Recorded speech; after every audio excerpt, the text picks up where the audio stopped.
Hello दोस्तों, ये है चैप्टर 16 और इस चैप्टर में हम बात करेंगे ट्रॉपिकल मॉनसून और ट्रॉपिकल मरीन क्लाइमेट्स की। तो शुरू करते हैं। जो ट्रॉपिकल मॉनसून्स होते हैं ये ऑन शोर वेट मॉनसून विंड्स होती हैं जो कि समर में चलती हैं और ऑफ शोर होती हैं जो कि विंटर में चलती हैं। ऑन शोर वेट मॉनसून का मतलब है कि ये समुद्र से जमीन की ओर आती हैं और अपने साथ मॉइस्चर नमी लेकर आती हैं, तो इसलिए बारिश करती हैं। और ऑफ शोर ड्राई मॉनसून जो विंटर में चलते हैं वो जमीन से समुद्र की ओर चलते हैं और उसके कारण बारिश नहीं होती क्योंकि वो जमीन से आते हैं, अपने साथ मॉइस्चर नहीं लाते।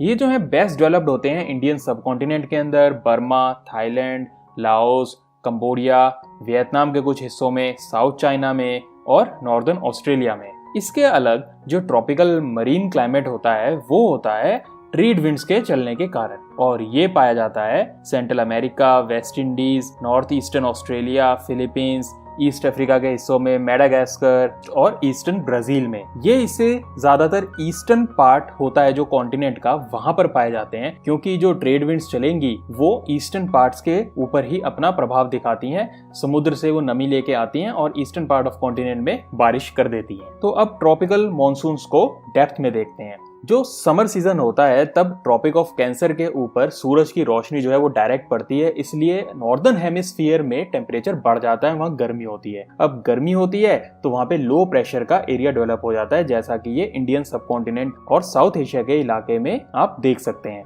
और इसके उलट कंपैरेटिवली हायर प्रेशर होता है समुद्र के ऊपर क्योंकि वहाँ पे टेम्परेचर थोड़ा कम होता है। और यही नहीं, सदर्न हेमिस्फीयर की अगर हम बात करें तो वहाँ पे इस वक्त सर्दियां होती हैं। जब नॉर्दर्न हेमिस्फीयर में गर्मियां होंगी तो सदर्न हेमिस्फीयर में सर्दियां होंगी, और सर्दियां होने के कारण ऑस्ट्रेलिया के अंदर इस वक्त हाई प्रेशर डेवलप हो जाता है। अब विंड्स हमेशा हाई प्रेशर से लो प्रेशर की ओर फ्लो करती हैं, तो ऑस्ट्रेलिया से कुछ इस तरह से विंड्स चलने लगती हैं। ये ऑस्ट्रेलिया में साउथ ईस्ट डायरेक्शन से ऊपर की ओर फ्लो कर रही हैं, इसलिए वहां इन्हें साउथ ईस्ट मॉनसून कहेंगे। जब ये इक्वेटर के पास आती हैं तो यहाँ से ये लो प्रेशर वाला जो साउथ एशिया का इलाका है, यहाँ पे ये अट्रैक्ट हो जाती हैं और साउथ वेस्ट मॉनसून बनाती हैं क्योंकि ये साउथ वेस्ट डायरेक्शन से इंडिया की तरफ आती हैं और समुद्र से आती हैं तो अपने साथ नमी लेके आती हैं, मॉइस्चर लेके आती हैं और बारिश करती हैं। अब सर्दियों में नॉर्दर्न हेमिस्फीयर में इसके उलट कंडीशंस बन जाती हैं क्योंकि यहाँ पे ठंड है तो हाई प्रेशर का जोन यहाँ एशिया में डेवलप हो जाएगा,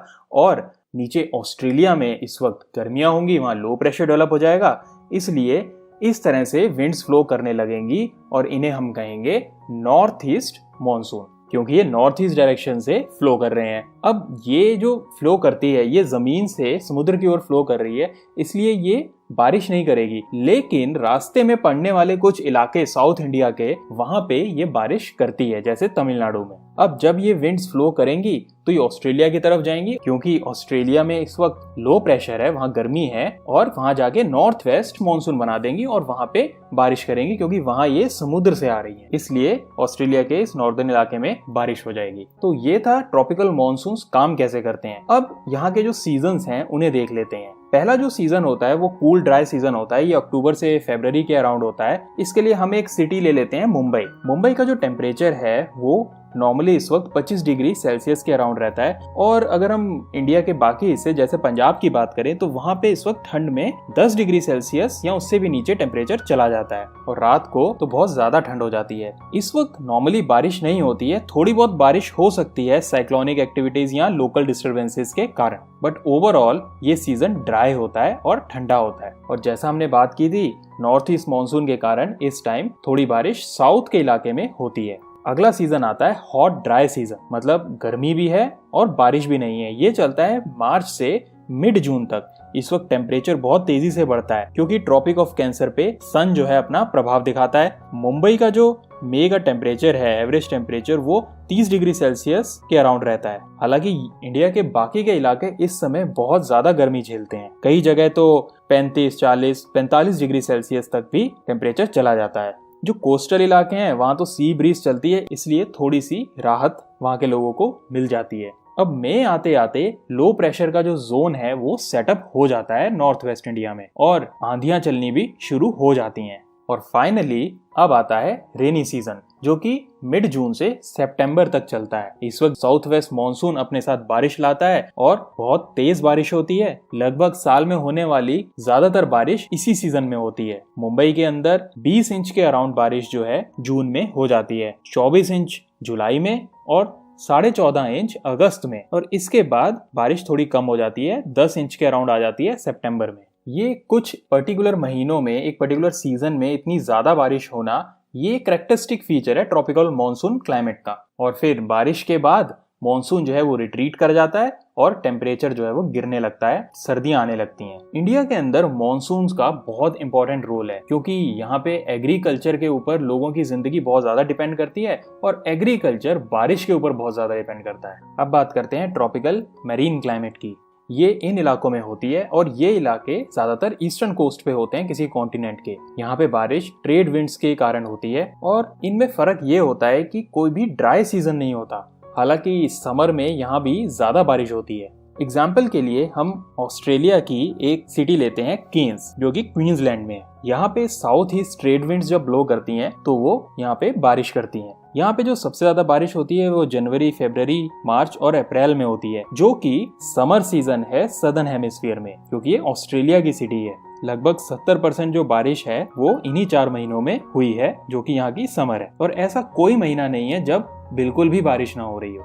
अब क्योंकि ट्रेड विंड्स के कारण लगभग हर महीने बारिश हो रही है, तो यहाँ का जो क्लाइमेट है हैबिटेशन के लिए अच्छा होता है। पर प्रॉब्लम यहाँ पे ये है कि ट्रॉपिकल साइक्लोन्स, हरिकेन्स और टाइफून्स वगैरह होने की संभावना ज्यादा होती है। अब बात करते हैं ट्रॉपिकल मॉनसून फॉरेस्ट के बारे में। यहाँ पे पेड़ पौधे कैसे पाए जाते हैं। ट्रॉपिकल मॉनसून वाले इलाकों में तो डेसिडुअस ट्रीज ज्यादा पाए जाते हैं, क्योंकि बारिश के बाद जो पीरियड आता है वो ड्राई पीरियड होता है। इस वक्त पेड़ अपने पत्ते जो हैं वो गिरा देते हैं, पत्ते झड़ जाते हैं। और जहाँ पे रेनफॉल हैवी होती है ट्रॉपिकल मेरीन इलाकों में, वहाँ पे अच्छी वेजिटेशन होती है, रिच वेजिटेशन होती है, फॉरेस्ट होते हैं। हालांकि ये फॉरेस्ट उतने घने नहीं होते जैसा कि इक्वेटोरियल इलाकों में होते हैं, पर यहाँ पे जो लकड़ी पाई जाती है वो बहुत ही अच्छी क्वालिटी की होती है। और इसमें से सबसे बड़ा एग्जाम्पल है टीक। म्यांमार में टीक बहुत ज्यादा पाई जाती है और उगाई भी जाती है, और ये शिप बिल्डिंग, फर्नीचर और दूसरे कंस्ट्रक्शन के काम आती है। इसके अलावा साल, अकेशिया, यूकेलिप्टस वगैरह भी यहाँ पाए जाते हैं। जो ड्राई सीजन आता है तब यहाँ के जो फॉरेस्ट हैं वो बहुत थिन हो जाते हैं। वहाँ पे कांटेदार झाड़ियाँ और ग्रासेस वगैरह उग जाते हैं और ट्रीज जो है वो थोड़ी थोड़ी दूरी पे पाए जाते हैं। अब थोड़ी सी बात करते हैं यहाँ की एग्रीकल्चरल डेवलपमेंट की। जैसा कि हमने बात की कि इंडियन सब कॉन्टिनेंट में तो एग्रीकल्चर बहुत इंपॉर्टेंट है और वो बारिश पे कितना ज़्यादा डिपेंड करता है। यहाँ पे जो ज़्यादा कल्टीवेशन होती है, पहली है वेट पैडी कल्टीवेशन या फिर चावल। चावल जो है वो बहुत ही इंपॉर्टेंट स्टेपल क्रॉप है इन ट्रॉपिकल एरियाज का। ये भी 2 तरह के होते हैं, वेट पैडी और ड्राई पैडी। वेट पैडी के लिए पानी जो है वो ज्यादा चाहिए होता है, इसके लिए लोलैंड्स में तो फ्लडेड फील्ड्स चाहिए होती हैं और अपलैंड्स में टेरेस की फॉर्म में फार्म्स होते हैं। और दूसरा है ड्राई पैडी, जो कि कम बारिश वाले इलाकों में उगाया जाता है। चावल के लिए कम से कम 50 इंच की जो बारिश है वो चाहिए होती है ग्रोइंग सीजन के अराउंड। और अगर बारिश फेल हो जाती है या मॉनसून ठीक से बारिश नहीं करता तो प्रॉब्लम आ जाती है कल्टीवेशन में। दूसरा है लोलैंड कैश क्रॉप्स। इसमें आता है हमारा केन शुगर या फिर गन्ना। ये भी इन इलाकों में बहुत उगाया जाता है। और इसी के अंदर आता है जूट। जूट जो है वो गंगा ब्रह्मपुत्र डेल्टा रीजन में बहुत उगाया जाता है और ये इंडिया और बांग्लादेश में आपको मिलेगा। इसके अलावा कॉटन, बनानास, कोकोनट्स और स्पाइसेस वगैरह भी यहाँ उगाए जाते हैं। तीसरा है हाईलैंड प्लांटेशन क्रॉप्स, मतलब जो ऊंचाई पे उगाए जाने वाली क्रॉप्स हैं। इसमें सबसे इंपॉर्टेंट है टी और कॉफी। कॉफी जो है ये ओरिजिनेट हुई थी एथियोपिया और अरेबिया में, लेकिन अब ये और भी कई देशों में उगाई जाती है, जैसे कि Brazil, central America, India, eastern Java वगैरह। और टी जो है वो ओरिजिनेट हुई थी चाइना में और ये भी अब काफी जगह उगाई जाती है, जैसे कि हिमालयन फुट हिल्स हैं इंडिया और बांग्लादेश के, और हाईलैंड्स हैं श्रीलंका के, वेस्टर्न जावा के, जहाँ पे इन्हें उगा के एक्सपोर्ट भी किया जाता है। चौथी है लंबरिंग, क्योंकि यहाँ फॉरेस्ट बहुत ज़्यादा है और पेड़ों की जो लकड़ी की क्वालिटी है वो बहुत अच्छी है, इसलिए यहाँ पे लंबरिंग जो है एक इम्पॉर्टेंट एक्टिविटी है। जैसा हमने पहले बात की थी कि म्यांमार के अंदर टीक जो है वो एक इम्पॉर्टेंट प्रोड्यूस है। पांचवी हम बात करेंगे शिफ्टिंग कल्टीवेशन की।